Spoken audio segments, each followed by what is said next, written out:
Welcome to bitcoin world media, जहां हम करेंगे क्रिप्टो की बात आपके साथ।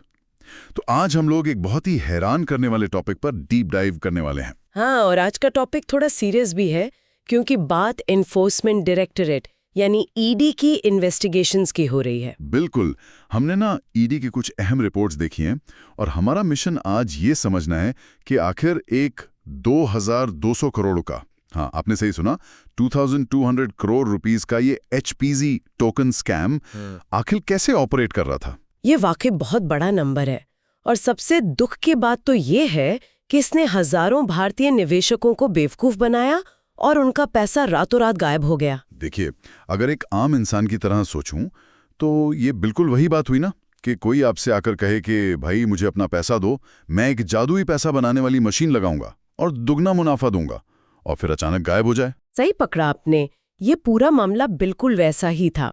अगर हम इसको टाइमलाइन से समझें तो जून 2021 में एक नई स्मार्टफोन ऐप आती है जिसका नाम था HBZ टोकन।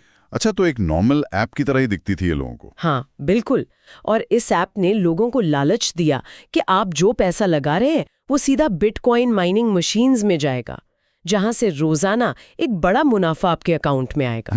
और लोगों ने भरोसा कर लिया। पर हैरानी की बात देखिए, सिर्फ 2 महीने बाद यानी अगस्त 2021 में इस ऐप का पूरा सिस्टम ही बंद हो गया। सिर्फ 2 महीने? बाप रे! और तब तक तो लोग अपना ही पैसा वापस नहीं निकाल पाए होंगे, राइट? एग्जैक्टली, ऐप बंद हुई और लोगों का सारा पैसा डूब गया। मतलब एक चीज मुझे अभी भी बहुत अजीब लग रही है, 2200 करोड़ रुपए कोई छोटी रकम तो है नहीं। हमारे फाइनेंशियल सिस्टम में इतने कड़े नियम हैं, तो आखिर इतना बड़ा अमाउंट अचानक देश से बाहर चला कैसे गया? हाँ, और यही तो इस स्कैम की सबसे डार्क साइड है और हमारी इन्वेस्टिगेशन का सबसे बड़ा खुलासा भी यही है। ये सिर्फ एक ऐप बंद करके भागने वाला केस नहीं था। तो इसके पीछे और क्या चल रहा था? इसके पीछे ना भूपेश अरोड़ा और कुछ चाइनीज लोगों का एक बहुत लंबा चौड़ा और उलझा हुआ नेटवर्क था। इन्होंने इस पैसे को छुपाने के लिए अलग अलग लेयर्स बनाए, जैसे हवाला एजेंट्स का इस्तेमाल किया और नकली यानी शेल कंपनीज का एक बड़ा जाल बिछाया। वेट, शेल कंपनीज तक तो समझ आता है, पर मैंने पढ़ा था कि इन्होंने लेजिटिमेट भारतीय पेमेंट गेटवेज और गेमिंग एप्स का भी इस्तेमाल किया। ये कैसे पॉसिबल है? बहुत ही चालाकी से किया गया ये सब। ध्यान से सुनिए। फ्रॉड करने वालों ने नकली आइडेंटिटीज और झूठे डॉक्यूमेंट्स का इस्तेमाल करके असली पेमेंट गेटवेज के साथ कॉन्ट्रैक्ट साइन कर लिए। तो उन्होंने सिस्टम को ही धोखा दे दिया शुरुआत में। बिल्कुल, उन्होंने खुद को ई-कॉमर्स या गेमिंग कंपनी बताया।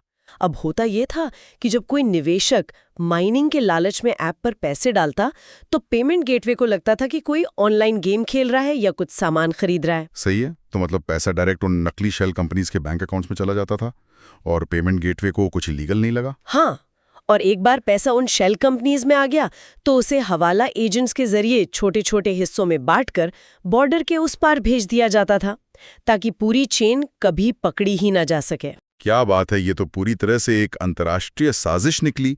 तो ईडी ने अब तक इन क्रॉस बॉर्डर लिंक्स पर एग्जैक्टली क्या एक्शन लिया है? ईडी अब इन नकली कंपनियों के जाल का पर्दाफाश कर रही है। लगातार नई जानकारियां सामने आ रही हैं। हाल ही में इस इन्वेस्टिगेशन में 37 नए नाम जुड़े हैं। 37 नए नाम? तो अब ईडी के लिस्ट में टोटल कितने लोग आरोपी हैं? अब टोटल आरोपियों की गिनती 437 हो गई है। इसमें कई चाइनीज नागरिक भी शामिल हैं। ईडी ने इन लिंक्स को ट्रैक करके कई करोड़ रुपए के एसेट्स को अब फ्रीज यानी जब्त कर लिया है। चलिए, कम से कम कड़ी कार्रवाई तो हो रही है। तो दोस्तों, इस पूरे डीप डाइव के बाद एक डायरेक्ट सवाल बनता है। क्वेश्चन: ऐसे स्कैम्स आम लोगों का पैसा कैसे चुरा लेते हैं और एनफोर्समेंट डायरेक्टरेट इस पर क्या एक्शन ले रही है? और इसका क्लियर आंसर: फ्रॉड करने वाले लोग नकली स्मार्टफोन ऐप्स बनाकर बहुत ज्यादा मुनाफा देने का झूठा वादा करते हैं। फिर वो इस पैसे को नकली कंपनीज और पेमेंट गेटवेज के जरिए गायब कर देते हैं। ईडी ने इस मामले में कड़ी कार्रवाई करते हुए इन क्रॉस बॉर्डर लिंक्स का पर्दाफाश किया है और कई करोड़ रुपए के एसेट्स फ्रीज कर लिए हैं। सही कहा। अब सभी दोस्तों के लिए हमारा आखिरी सवाल, जिसे आप जरूर सोचिएगा। अगर कोई नई अनजान ऐप आपको बिना किसी मेहनत के रातों रात अमीर बनाने का वादा करे, तो क्या उस पर आंख मूंद कर भरोसा करना चाहिए या सबसे पहले खुद उसकी पूरी जांच पड़ताल करनी चाहिए? बिल्कुल, आज के डिजिटल टाइम में थोड़ी सी जांच पड़ताल ही आपकी सबसे बड़ी ढाल है। एकदम ठीक। डेली न्यूज की जानकारी के लिए हमारे चैनल को सब्सक्राइब कर लें। जल्द ही मिलते हैं एक नए टॉपिक के साथ। धन्यवाद।